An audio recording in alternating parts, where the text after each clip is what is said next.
Hey guys and gals, this is Derek with Amazon Daily, and today I want to talk to you about setting up Amazon coupons and how to optimize them for conversions. How to write the SEO or the the copywriting for your coupon. It's short, but it could make a big impact on your click-through rate and your conversion rate.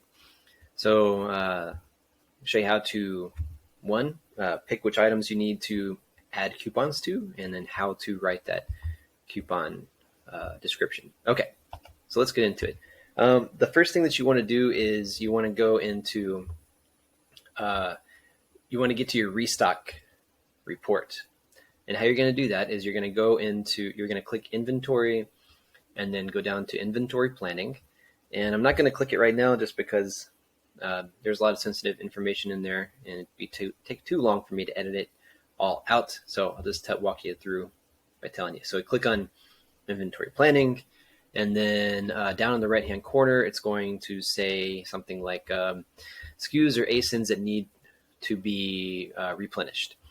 Okay, and you click on that, and then up here in the top right hand corner, you'll have a download button or download report or something like that. Okay, so you click on that, and then you'll be brought to this screen, Restock report. And just a quick tip, you can also a lot of times just go up here to the search bar, and if you don't want to go through all of the steps of trying to get to these reports, you could just type in Restock report, and I think you'd be able to find a link directly to this. I don't know. You could try it. Okay, so you generate the report. It's going to take a few minutes. You might need to refresh your page. But then your Restock report will populate, and you can download it here. Okay, so then what I did was I brought this into Google Sheets. That's where I like to work. And you're going to have to scroll all the way over to the right. So I deleted a lot of this information just so, it's just like suppliers and stuff. But you want to go all the way over to the right. And then I put a filter view on here, just, click in the corner there, and then just make a filter. And days of supply and total days. Okay, you have this X column and this Y column. So X column is total days of supply, including units from open shipments, right? So this is including, shipments that you're working on that you have not necessarily sent to Amazon yet, right? So this is stuff that you have on hand. It's not necessarily all at Amazon, but this is kind of the more over top down view. I don't know, the big picture of your total days of supplies. This one here is days of supplies at Amazon fulfillment center. So that's what actually Amazon has. So this number is, if you look right here, it's going to be the same for a lot of these, but not always. Like this one right here, 365 days plus, and this one is 0. So there's 0 at Amazon, but apparently, let's look over here. Inbound, what's going on? Why is this one so different? Okay, there's just 1, but that's not really a good example. Let's see. Here's a good example. Okay, so this one there's 20 that are shipped. There's 78 that are available, and transferring. They're getting stuck in transferring somehow. Anyway, basically it's saying, there's 178 total units, but we've only sold 1 in the last 30 days. So what we're trying to do right now is we have some extra inventory at our warehouse, and we just need to get things off the shelves and sent to Amazon, and we just need to move stock. So even though I think we had more sales last month for this, I know which ASIN this is. We had a lot more sales last month, but something happened, and sales for the last 30 days have been really low. But we can't just keep holding that stuff at the warehouse, so we got to send it in. So what you want to do, if you're just trying to make coupons for just excess inventory, then I would go to this total days here and just sort Z to A, and then you'll find out what you got too much of, right? So you should never be holding inventory for over a year, especially. And what I'm doing today, it's Thanksgiving Day, and we're getting ready for the holiday shopping to hit full force. So I'm basically going in here, and anything that has total days of supply over about 100, I'm putting a coupon on it. Okay, so that's one way you can kind of figure out what needs some help.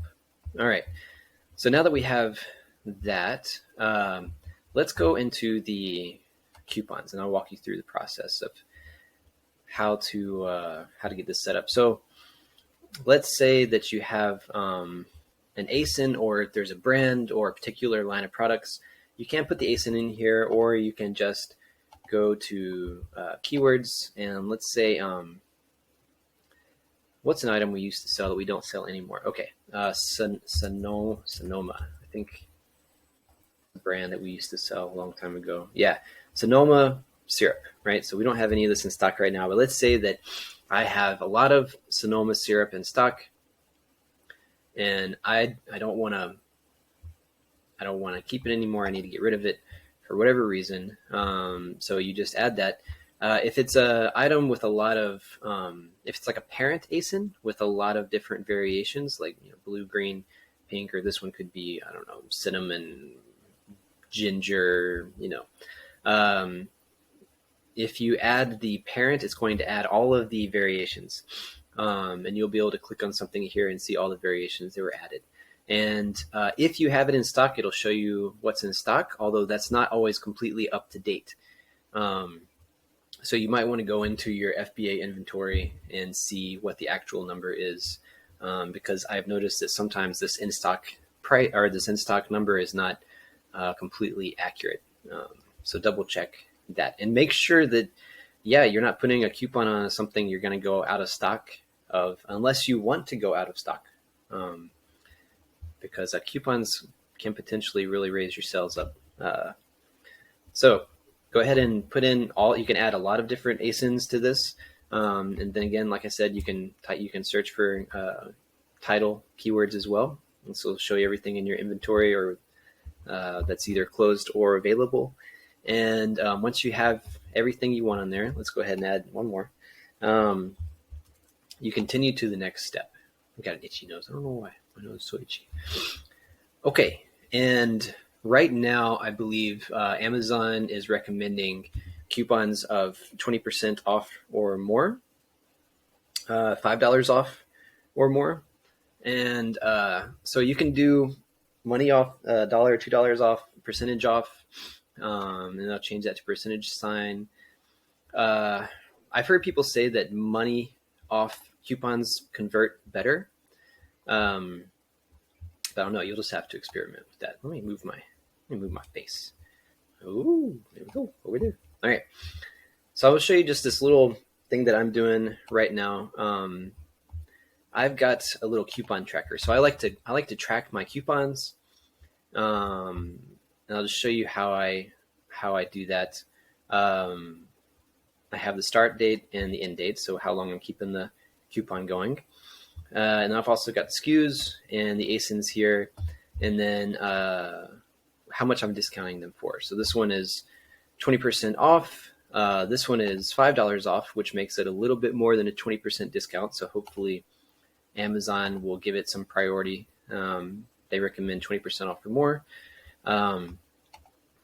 So I'm guessing that a $5 discount, if it's 20% off, counts as well. I don't know.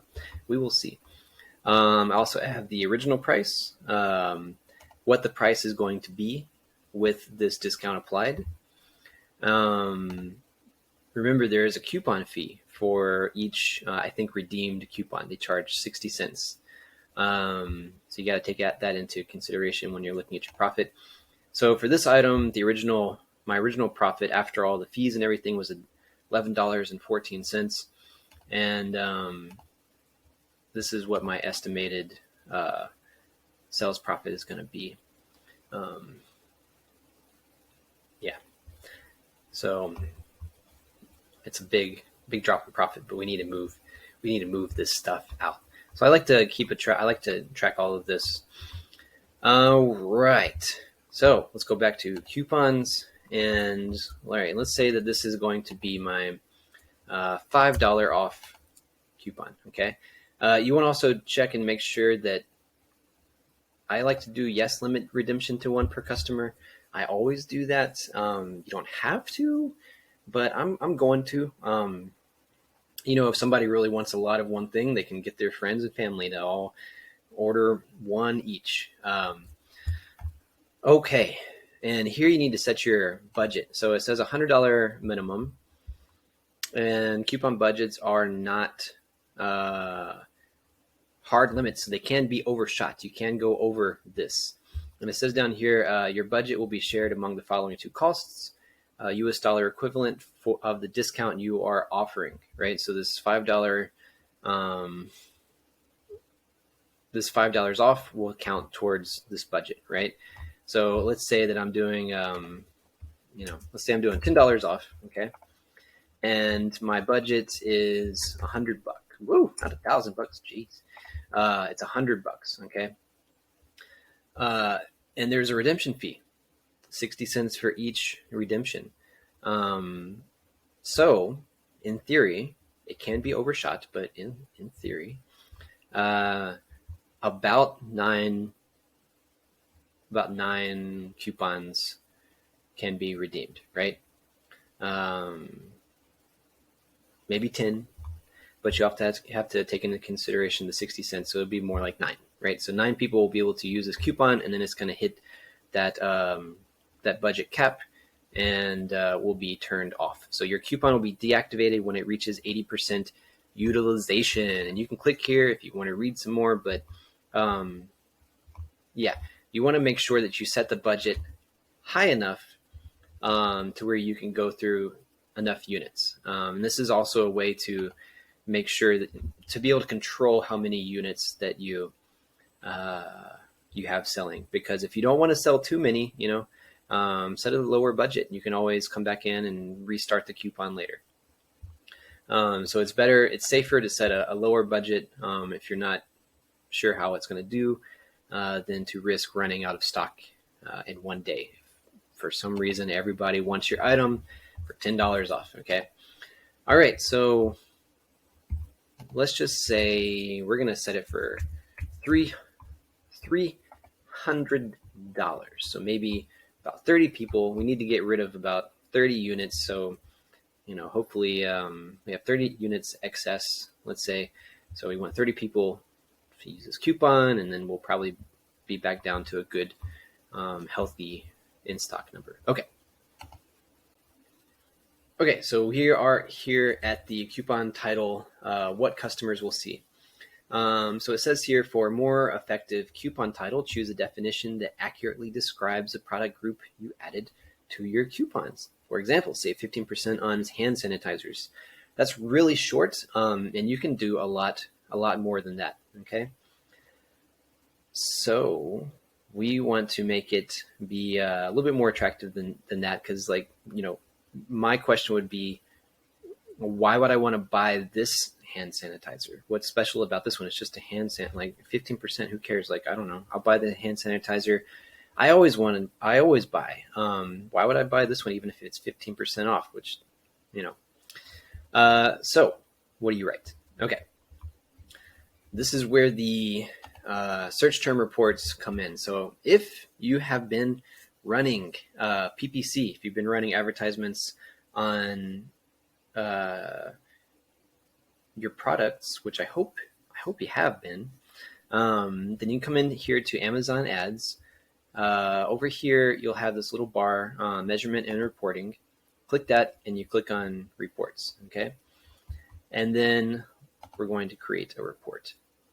All right, so this is pretty simple. You just sponsored products, search term, summary, and go back as far as you can. If you click into here, you can do a custom report period. These are going to be blocked out, right? You can't click that. So September 21st That's as far back as I can go. So let's go ahead and get as many days as I can so I can get the most data. Okay, so I'll be highlighted there, and you push save. So yeah, you want to get as long as you can. Do now, run report, and then it's going to generate a report, and once that's ready, open that up. And then we get into the really fun stuff. Okay. We're going to click into here. All right. And all of my wit, I have changed our campaign names to Squidward campaigns and SpongeBob campaigns to protect the identity of my innocent PPC campaigns that I don't want you to see all the information about. All right, so let's just pretend that I have opened up my search term report, and I'm going to try to find out which customer search terms are doing the best. Okay, so I'll just click here. I'll make a filter, and let's see. Let's freeze. Boop. Oh, here we go. Here we go. Freeze one row. Okay. All right. Let's see what people are searching for. All right. So I know that I was making a coupon for syrup, but let's keep the first letter of that word, and let's say that it's not syrup. It's actually SpongeBob goods. Okay. Let's just pretend. All right. I'm going to clear all this. I'm just going to click up, and now I'm going to select all my campaigns with SpongeBob. Okay. All right. So it's no longer syrup. We're pretending that we're actually selling some kind of a SpongeBob toy, I guess. Okay. All right. So all the rest of this is actual data from this account. But what I want to do is I want to look at the 7-day total orders. Okay. So 7-day total orders, basically that is somebody typed in the search term. Let me make this a little bit smaller. Let's see. Okay, so let's make that a little bit smaller so we don't. It's got a huge title. All right. Okay. So over here, yeah, so the 7-day total orders. So basically somebody types in the search term, and then they click on your ad after typing in that search term. And then within 7 days, maybe they buy it right then, or they put it in their cart and they buy it. They make the actual purchase 5 days later. So basically, this is any orders that were made after typing in a particular search term, clicking on that ad, and then making a purchase anytime within 7 days of clicking on that ad. Okay. So I'll just sort this Z to A. Okay. Oh, look at that. All right. This one's a good one. So look, this one, this one has one order. These all have one orders. This one search term has 12 orders. That's really good. The conversion rate, okay, is 20%. So 2 out of 10 people who clicked on my ad after typing in this search term bought this thing. That's really good. Okay, so I want to see what this is. All right, what is this? Oh, this is Sponge 26. Okay, let's change this. Let's just pretend this is actually not Sponge 26. This is SpongeBob house. SpongeBob Pineapple House. Pineapple House. That's what I'm selling, right? It's a SpongeBob Pineapple House for fish tanks.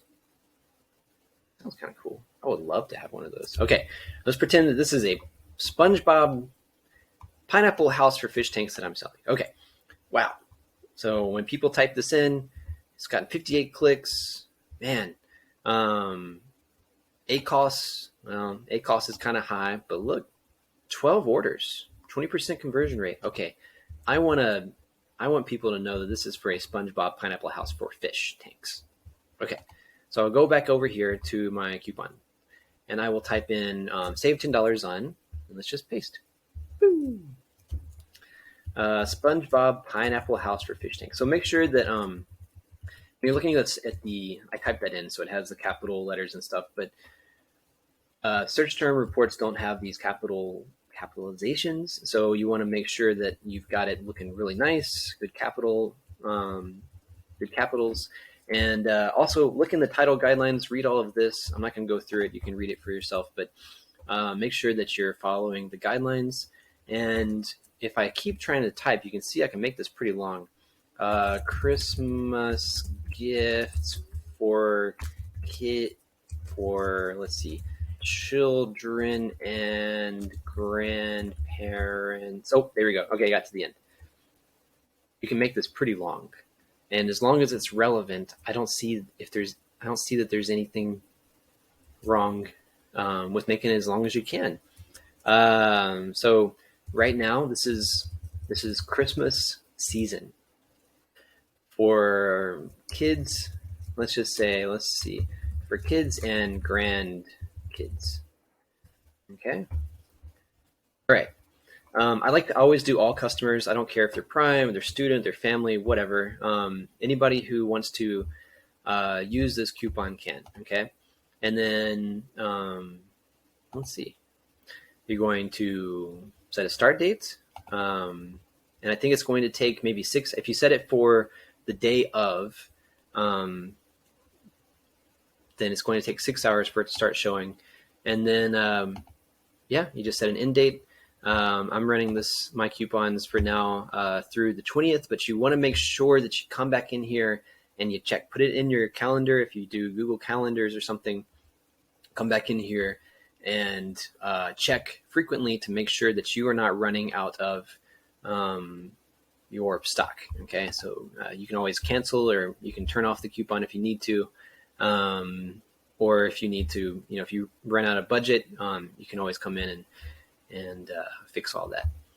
All right, then you go to the next step, and this is obviously not a SpongeBob Pineapple House for fish tanks, but you get to see what your coupon looks like here, and gives you all the information. Check all that, make sure it's good, submit the coupon. All right, so there you go.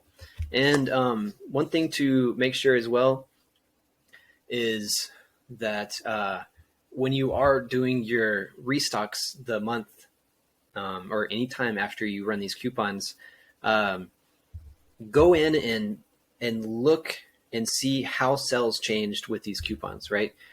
Because this might really raise your sales really high, especially during the holiday season.